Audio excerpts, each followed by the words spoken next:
We settle in. A quick show of hands. How many of you use regular old plain AI in your daily jobs? Show of hands. You raise them high. It's late in the day, I know. All right. How many of you use Gen AI? Show of hands. Okay, pretty good. How many of you were here for the blockchain event but wandered into the wrong elevator bank? Be honest. All right. Well, we've got a great panel of 3 different types of investors and financiers. So I'm going to ask Suzanna to kick us off. Just give us a little brief intro on you, your company, and what makes kind of unique about your focus in the market. Sure. Thanks, Stuart. My pleasure to be here today and talk about what I do. Suzanna Chiu, head of Amadeus Ventures. So I head up the startup investment program of Amadeus IT. Even though we're better known as the GDS, but these days we do a lot of tech for our industry, including hospitality. My job that I've been doing for 10 years now is to be the interface between Amadeus being a bigger company with the startup ecosystem. I talk to entrepreneurs, I find the new ideas, I bring them back into our organizations, and I've heard several times today, it's a test and learn. So that we want to be able to get and work with entrepreneurs and be able to offer new propositions, new technologies, new business ideas to our customers at a faster rate.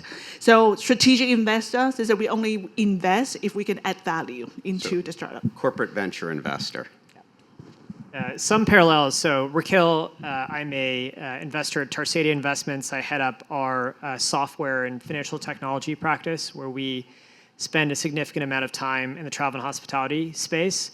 I've been an investor for over 15 years, and what we do at Tarsadia is somewhat different from my past lives in investing, because we originally started 40 years ago as a vertically integrated hotel owner-operator. And we continue to own our hotel portfolio today. Over time, we spun off our management company, Evolution, that is now part of Aimbridge. And then we also have a sister development company that's built dozens of properties. Fun fact, we're actually developing a competitor to the Amangiri in Utah, so look out for that in 2027. But on the technology side, where we principally spend our time is using our experience on the hotel side as operators to understand how technology can transform the lives of hoteliers. And so we spend our focus is both taking our traditional hotel experience as well as engaging with startups and understanding what they're doing to determine where the most practical applications of technology will be, and to support the early stage startup and innovator ecosystem to enable them to scale with large enterprises. We invest really across the life cycle, from the early stage to more mature companies that are at inflection points, writing checks anywhere between a couple million up to 100 million out of the platform. Great, thanks, Amir. Pleasure to be with you. Amir with Plug and Play Tech Center out of Silicon Valley.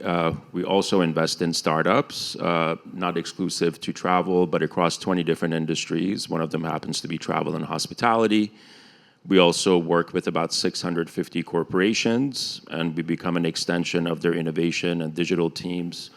And we put those corporations in touch with technologies developed by startups, stage-agnostic startups, that could move the needle for them in one shape or form. Specific to travel, we work with hotel groups like Accor.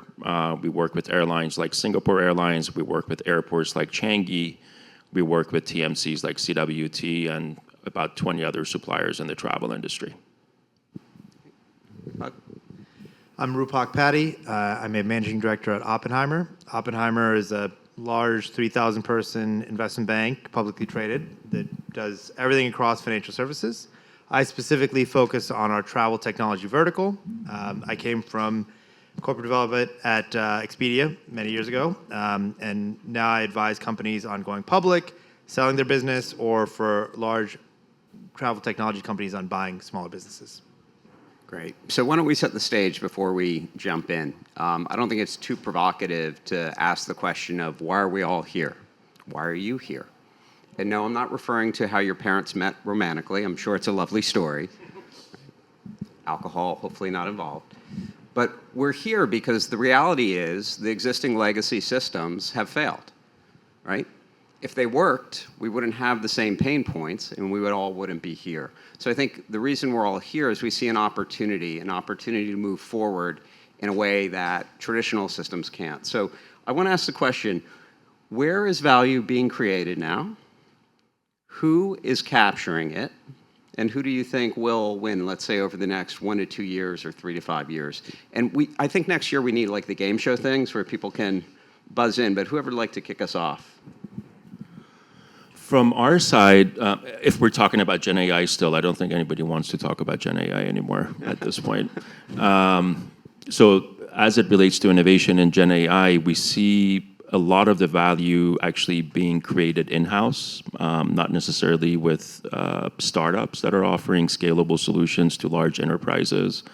A great example of it in the parallel industry is Klarna, that put out that statement that they were able to save millions and laid off 25% of their workforce, and they're doing everything related to Gen AI to save money. There are some interesting startups that are promising similar things. I think the jury's still out whether they can deliver, and they can do it better than in-house solutions. At Plug and Play, for better or worse, we have not, at least as far as the travel practice is concerned, we've not invested a penny in a startup that tells us they're generative AI startup. Why? Because most of them are businesses that are enabled by Gen AI. They're not Gen AI first solutions. It's a buzzword. And we talked about this during the prep call. Roughly $600 billion has gone into Gen AI over the past few months. And when you think about the return that's needed on that capital deployment, it's significant. So a VC invests in startup in order not to get 2x, 3x, 4x return, they're investing to get 10x plus. And not the entire 600 billion is not all VC money. That may be sub 100 billion. A lot of it is going into infrastructure. But even if you consider 100 billion, how do you get $1 trillion worth of value in the next 5 years from those investments? And I don't have an answer to that. So I don't know if that answers your question. I think the jury's out on where the value really is going to be created, especially as it relates to the startups. Other perception, and you can expand beyond Gen AI or other areas of the ecosystem if you see. Suzanna? Yeah, as I can stick with Gen AI, even though, like, I think it is also just generally applicable to in terms of technology adoption. To say, being a technology company, we have a lot of developers. To say, it is the bout of the activity in our organization. So from that perspective, right, to say the adoption of Gen AI definitely, let's say, it's a very well-identified use cases in terms of supporting developers to do their job better. So from that perspective, like for us, it's definitely the in-house value creation use case. Very clear supporting our staff, supporting our employees to be able to do their job better and in a more productive way. But at the same time, right, it's about solving business problems. Technology is there to solve a business problem. So that's, I would say, for me, to run the investment programs is the first and foremost. There are a lot of technologies trying to be, showing off the technology. So in this case, it's about embedding, the better technology into the solution suite that we have, like solving maybe problems that we already know, but in a better way, in a more efficient way. And hopefully, we will also be able to use it for new applications as well. So 3 pockets. Great. Rikhil? Yeah, I tend to agree with both Stuart and Suzanna's comments. I mean, anyone who's paid a AWS bill in this room or an Azure bill in this room knows where the value is being created in the near term. In all seriousness, I mean, I think the fact that there is so much investment happening in cloud infrastructure, chips, and models is unlocking a lot of opportunity for investors like us, because what that is catalyzing is entrepreneurs being able to take this technology that is being invested for them and talk to folks in this room, travel and hospitality operators, to see if these capabilities can solve problems that have been solved through humans for many, many years. A few specific examples in the hotel space. we've been spending a lot of time on how FP&A can be better automated, where there are legacy systems, M3 is just one example, that require enormous amounts of human intervention. Or in the procurement space, where there are order management tools, Birch Street is one example, that don't really help the people on your teams match invoices. Or on the guest experience side, I could go on, but I'll make this my last example, where there is the possibility to help your guests get information more quickly than having to wait on hold on the phone for many hours. I'll add one more thing on there. I think a lot of different applications have been covered today, and a lot of them I feel like are very future-facing, and I'm very excited about interacting with Winston Churchill when I'm at a hotel. That's an incredible thing to look forward to. But right now, where I'm seeing the money flow, and I'm seeing applications today are very much on augmenting the efforts of humans. And so there's been a lot of movement of bookings online, and what it's enabling, at least what I'm seeing, is that some of those offline bookings are coming back. You're seeing the trend of travel agents being able to work faster, doing better at personalization. And so it's not replacing them, it's simply making them more able to compete in a sense of the OTAs, but also the trips that they service are typically more complex packages or cruises, and these require customization and a certain level of trust because the dollars being spent on them is higher per purchase. And so it's enabling those agents to work more effectively. So are we essentially, to the ROI story, it's really automating incrementally as a tool as opposed to really changing the system? Do you see an area, or which areas do you think are most promising, even if it's just to generate return, even if you haven't seen it yet? Or if you have, where would that be? I mean, if you look at who's getting attention these days, like real attention, well-deserved attention, it tends to be on the cost-saving side, not so much on the revenue-facing side. And part of the reason we haven't gotten excited about this space yet is on the cost-saving side, although it's great, we consider that to be incremental value creation, not exponential. And we do believe Gen AI has the potential to have exponential impact on businesses. We're not there yet. I think we're still in the 0 inning, and we're not smart enough to know who the winners are going to be. We will watch it closely, but once we start seeing exponential impact on the revenue side with true solutions that focus on personalization and marketing and guest services, that's when we're going to be a lot more active in this space. Yeah, you've all, and I'll ask Amir to follow up and everybody else to incorporate this in your response, but you've seen different hype cycles, you've seen different adoption curves.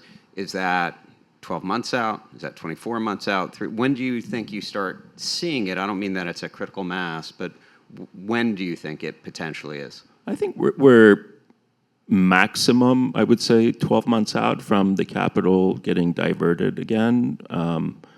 If I was a guessing guy, which I'm not, I would say we're months out. I think enough capital has been deployed and not enough ROI has been seen based on the timelines that were promised.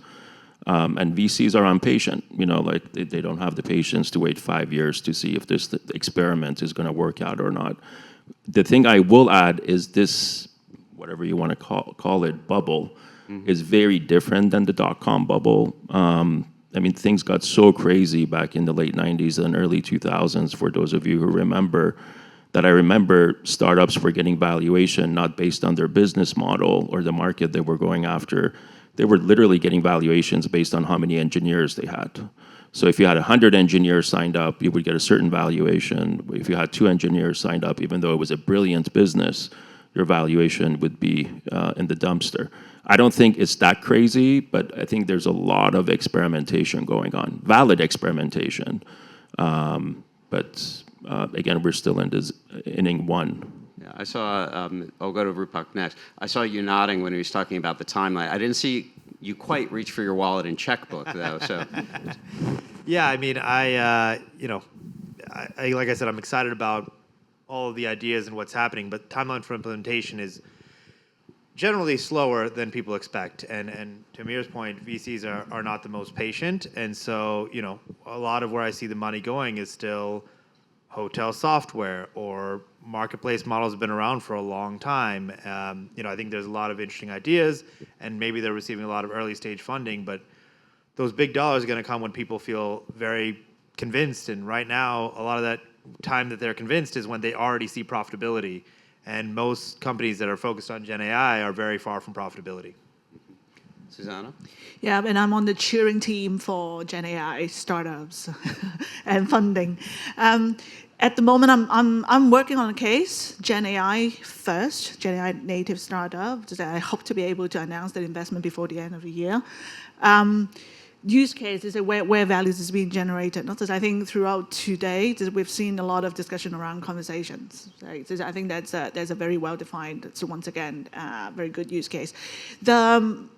The other area to look at is emails. So whether in your organizations you actually have a lot of inbound emails asking questions, etc. Gen AI actually works very well with emails. If you have used the Microsoft Copilot, not to say giving you summary, to say understanding what's going on and proposing you like template answers.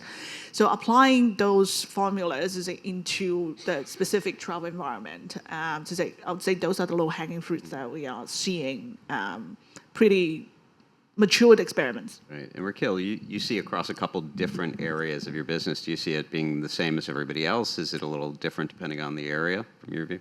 Yeah, we tend to be optimistic. I guess we need to draw a line a little bit between different kinds of Gen AI business models. So there's kind of one business model where you build something around ChatGPT and make it usable. There's another business model where a generative capability is only a part of what you do.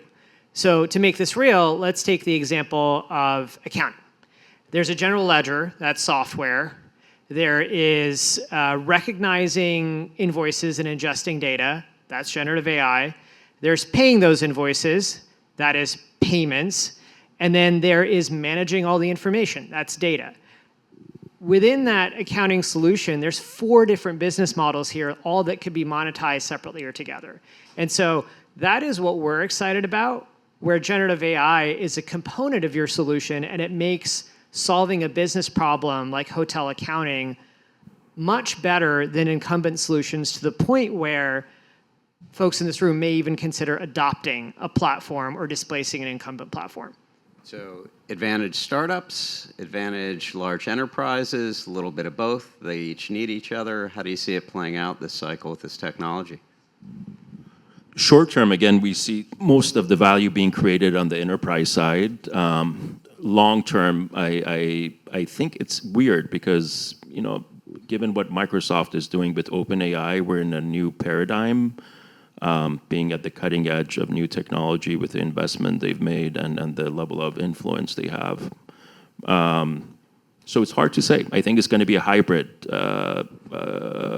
win-win model. I don't think it's going to be exclusive to startups or large enterprises. I think it's going to be both, serving different parts of the market. Yeah, it's about playing at your strength, right? I think both the big companies and the startups, they play different roles, which is within the technology stacks, is within the ecosystem. The LLMs is that if you are creating a LLM, it is going to be extremely expensive. Not as we've seen, like this is how much money OpenAI is raising, right? This is coming up. But what can startups do? It's the application that sits on top. So how can you make the LLM model actually works in your environment? So working directly with the APIs of like Azure or OpenAI or Meta is not trivial. Mm-hmm. Right, for companies who want to be able to use things out of the box with minimum development, the no-code promise. Right, so I think that's where startup can play a role. Excellent. You guys, what do you think? I mean, this is a bit of a blanket statement, right? But the larger companies, they're going to implement some level of Gen AI because they need to, but they also have to report quarterly results, and they can't put in billions of dollars into developing something for 3 years. At least not in the travel ecosystem. I mean, you look at the Metas and some of these that are much larger, maybe a different story. So they're incentivized to show something, but not put in a ton of money into it, and then buy whatever works, right? And so short term, I think the larger companies will benefit. I agree with Amir. And then long term, those that actually succeed will get a ton of value from these large companies because they need to buy into it, but they can't spend the money up front to develop it. Because if it doesn't work, well, then that's a huge cost to them from a public valuation standpoint.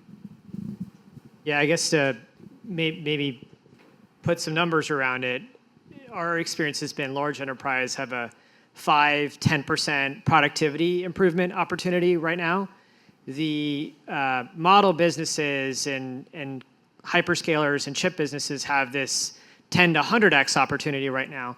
Maybe in the future, as this ecosystem evolves and startups build better solutions for their clients, that's where the startup ecosystem will start to have its 100x opportunity around Gen AI.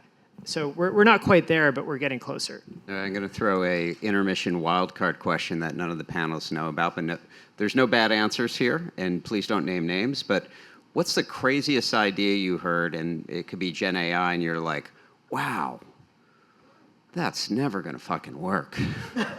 But that's got chutzpah. Like, do you have like just some whacked out there ideas, anything that you've seen? So this goes to show how much we don't know. You know this, Stuart. We had a chance to invest in Airbnb at $2.5 million valuation. We were going to put in about $500,000, some from us, some from Tim Draper. And foolishly enough, we sent the term sheet, and we were about to we were doing fax back then. We were about to fax over the signed paperwork, and then Tim, I don't want to speak behind his back, but he called us up and said, "Listen, I've been sleeping on this. They have a potential to disrupt the hospitality industry, but the risk of somebody getting hurt or starting a fire, it's too great, and Airbnb doesn't have any legal backing or financial backing, and if they're going to come after us, and the risk is too high. Let's not do it." So that, let's say, $100,000 investment back in the day would be worth about $200 million today, and it was a huge mistake. So just for folks that may not be as well aware, investors don't dwell on the companies they invested in that went south, because that's part of it. It's the ones they missed that could have, right? I mean, you invest knowing a lot of those opportunities are going south anyway. Yeah. There's too many variables, but the ones that you were close to pulling the trigger and you didn't pull the trigger for the wrong reasons are the ones that end up hurting long term. And ironically, it might be one of those crazy ideas that we all think is insane that actually changes the world. We were growing up, right? Don't get in a car with strangers, Uber, don't stay at a stranger's house, Airbnb, and yet here we are. Anybody else get pitched something that was just so like...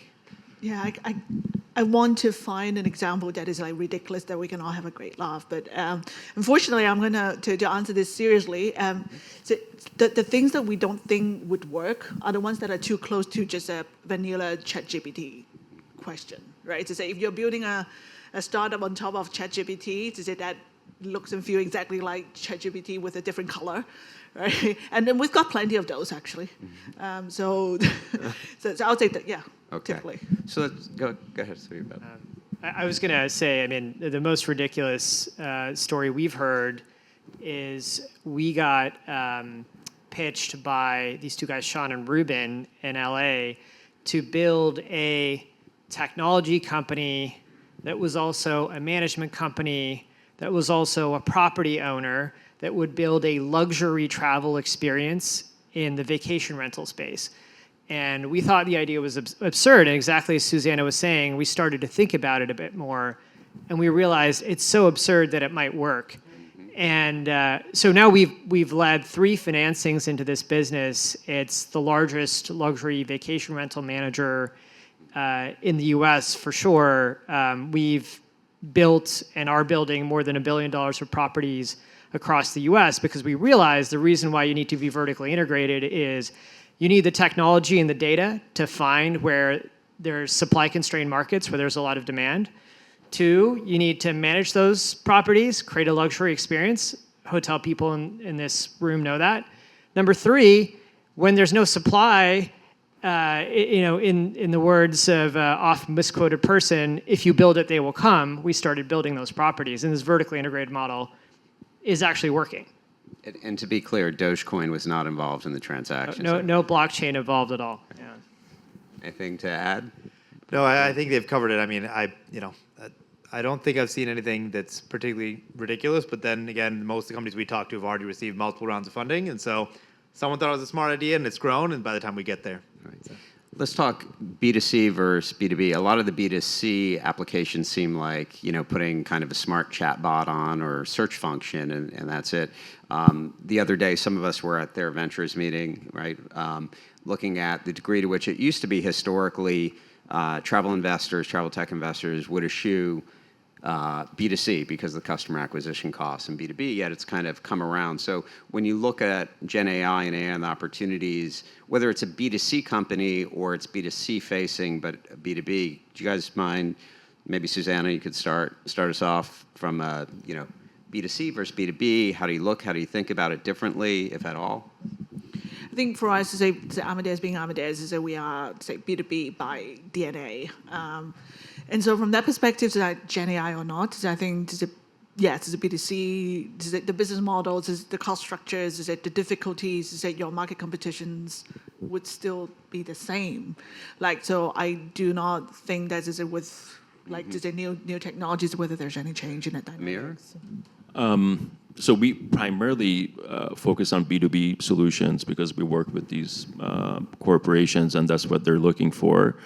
The holy grail that everybody who's breathing Gen AI every day, the Sam Altmans of the world or Mark Zuckerberg, they always talk about having this intelligent agent who is with you 24/7, that knows what your next step is going to be.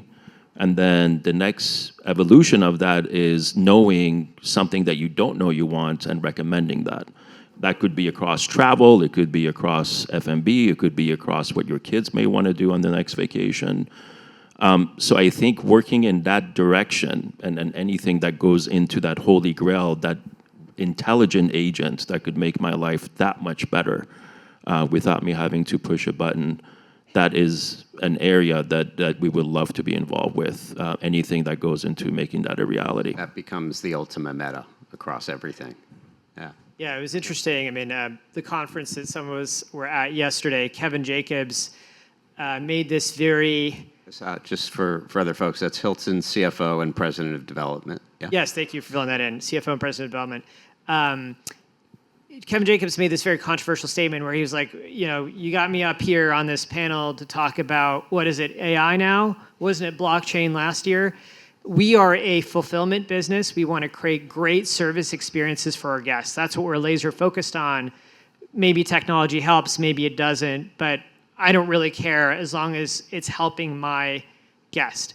And that's kind of how we look at the world too. I mean, we're hoteliers by legacy, and so we're focused on how you can create a better experience for the guest.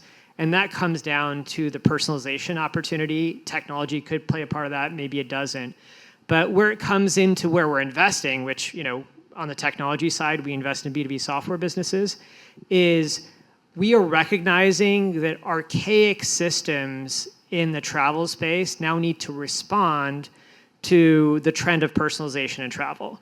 And so do you need to replace an incumbent system? Is it time to rip out Opera and go to a microservices architecture where you can integrate new stuff? Is it about adding a new technology that can automate the experience that you provide for a guest by getting them, to use the procurement example from a few panels earlier, access to a local good that is not available through Avendra? And Roopak, and could you also then turn the corner on the M&A environment for startups and what you're seeing in the market? Certainly. So on that prior question, it's interesting. I mean, there's a lot of B2B use cases, right? And we've been through a lot of them over the last several hours. So I won't belabor that point. But what's been interesting to see is the businesses that would have been B2C in an environment where there's more free-flowing money because they can go after Google ad spend and things of that nature to bring in customers, though they don't have the money to go be B2C, right? They can't compete.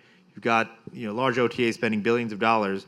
So those have actually gone to B2B2C models, right? And so they're using the already built distribution channels, and they're providing something to allow those distribution channels to be more effective. And so they're still making money on a transactional basis, but they're utilizing their differentiated technology and enabling these guys, whoever it might be, because those already established distribution channels have already figured it out. And trying to figure it out with ad spend is incredibly expensive, and you're not going to get enough rounds of funding to do it.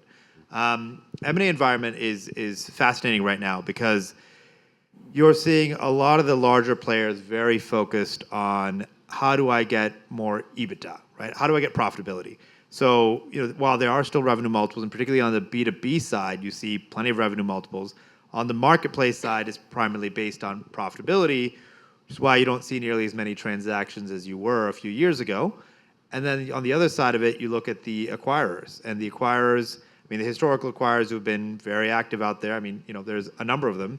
And they've been, there's been transactions blocked by regulatory authorities, or there's, previously very active acquirers, including, I was at Expedia, and, they've sold off some of their entities more recently. They've done more selling than buying. And so that environment has shifted into, instead of these large acquirers who've historically been doing the most M&A, there's a lot of newer players, not newer players to the ecosystem, but newer players to the M&A world, who are saying, wait, we've now developed to a size where you didn't see companies reach that size before. Before, if you hit $500 million, $1 billion, one of the largest companies would come and buy you.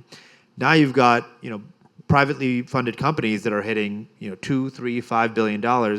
So they're now the buyers, and it's just a shifted environment. But it's good because now you have a much broader set of buyers for startups to talk to. I see. Go ahead, Rikhil. I was going to say, can I ask a question? Sure.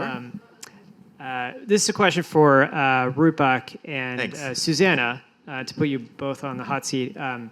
Be very interested to hear, are there some capabilities that your corporate clients, that your business are coming to you and saying, I'm willing to own this at any price. This is so strategic to my business. It's maybe even existential.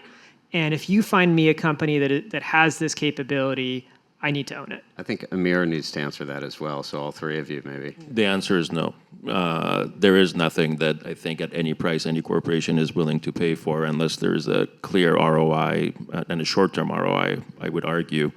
But just to piggyback about the M&A question, I think the answer is it depends on the stage, how big of a transaction it is. The smaller price tags go through easily, but the larger ones, obviously, with the current administration, have a very tough time. The one I'm watching very closely is CWT Amex GBT, which I think will get approved because it's such a fragmented industry, and even the number one, number three joining forces, I think they make up less than 30% of the industry. Yeah. Susanna, from an acqui-hire even, or acquisition, what do you see? Yeah, to say obviously, the M&A is also a inorganic instrument for us to build capabilities and acquire strategic assets. I'm not authorized to talk about M&A in theory, but so I would say it is on an ROI basis. Being a technology company ourselves, is we always have the options of build, buy, partner, right? And so it is the balance of the three.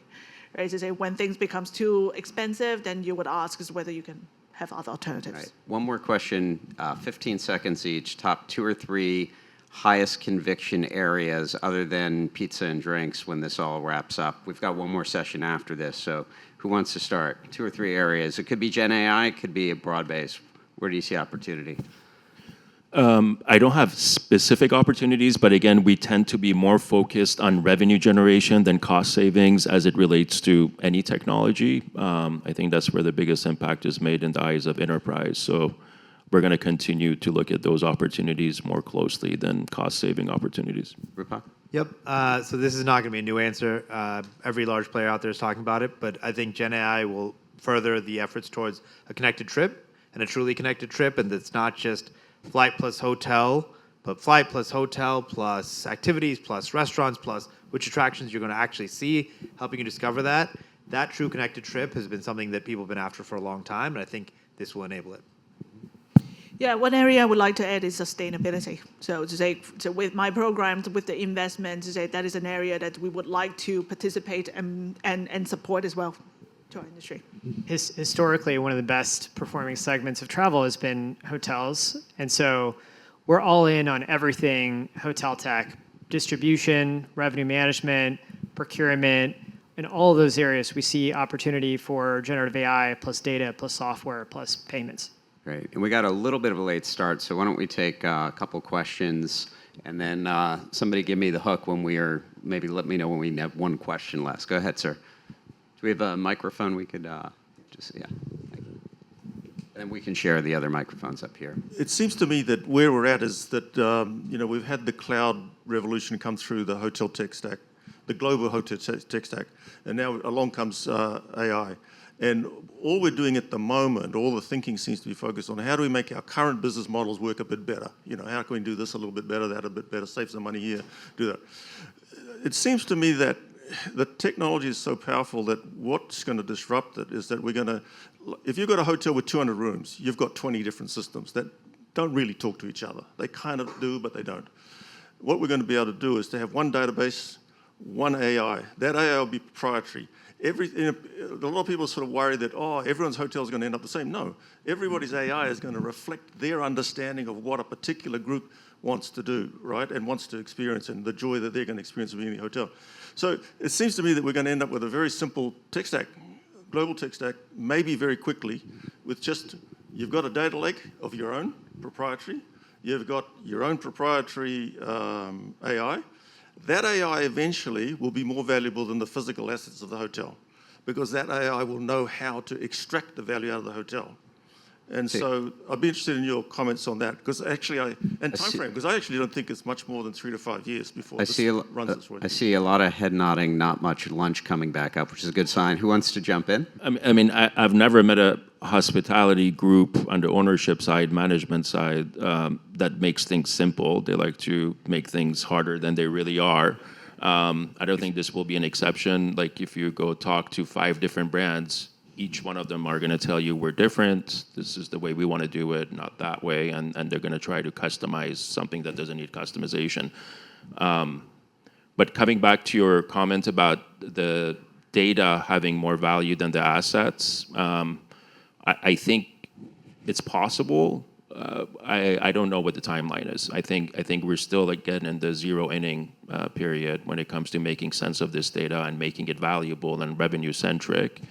And when that's going to happen and how much value it's going to have, I'm not sure. I don't know. If we could everybody just real quick response to that, and then we need to move on. We don't want to piss off the security folks. That's what I'm saying. Yeah, really quickly.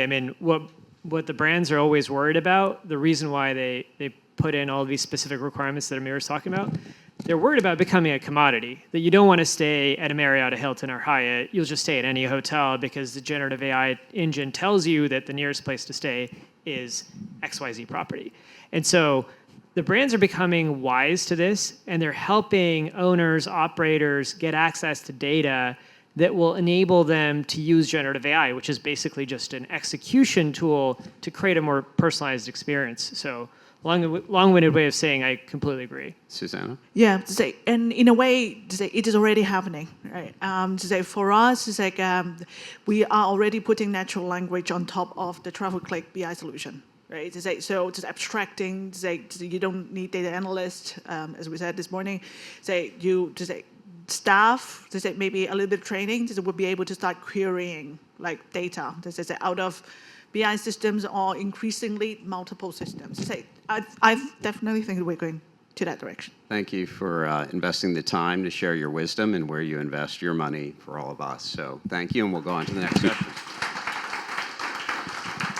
Thanks, Stuart.